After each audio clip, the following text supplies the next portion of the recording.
Okay, I just needed to come in here and say this because this is insane. If you are a ceramic student, do not do this. Do not do this, okay? I pulled way too many times for the amount of clay I had on the bat. Way too many. That should have been 6 pulls minimum, but I was an inexperienced ceramicist. So this is me pulling out all the water that I had accumulated from over-wetting porcelain, which is also extremely unnecessary.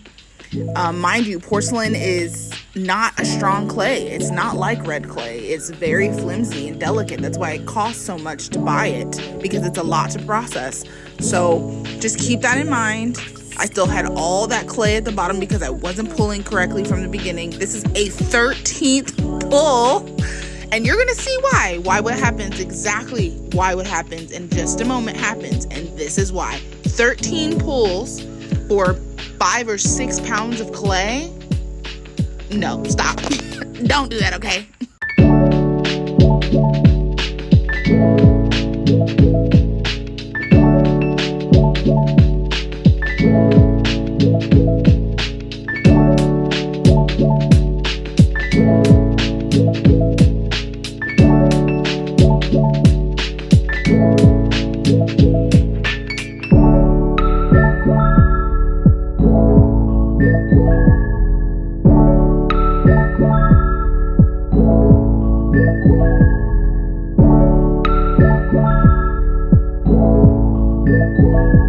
Okay, so this is me attempting to try and create stability within the vessel's walls because it has none.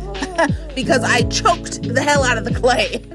So that's what you can use when you've made your walls incredibly thin. And I just took that really thick top layer of clay off because it was weighing down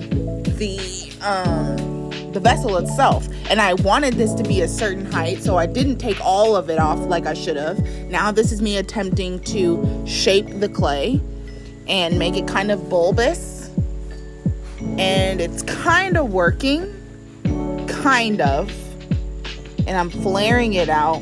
But see, this is where it's starting to get really scary because I'm making the vessel larger. So by me making it larger with the help of centrifugal force, I am making the walls thinner than they already were. Like, they were not thick enough for this. But somehow, by the grace of God, I was able to do it. And you can kind of start to see, this is where things start to get real hairy. So I'm going to go ahead and let you watch it, girl, because I almost lost this pot. I really did. And this is just not how you do this. So please, this is not a tutorial. Please do not do this.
Okay, so here I am using the torch to, again, attempt to stabilize extremely thin walls. Extremely thin. And it does work because the pot doesn't end up collapsing.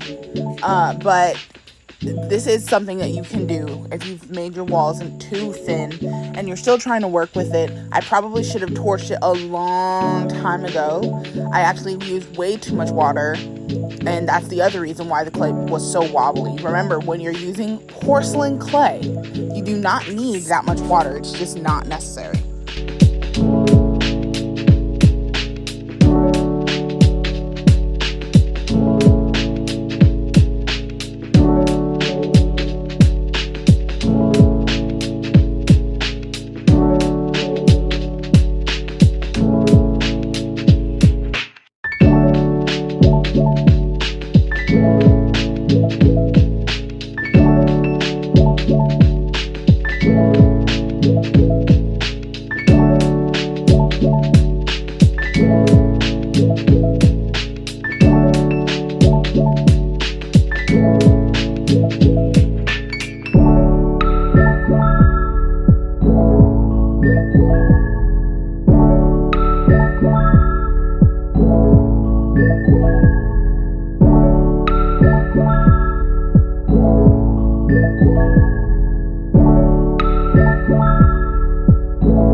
bye.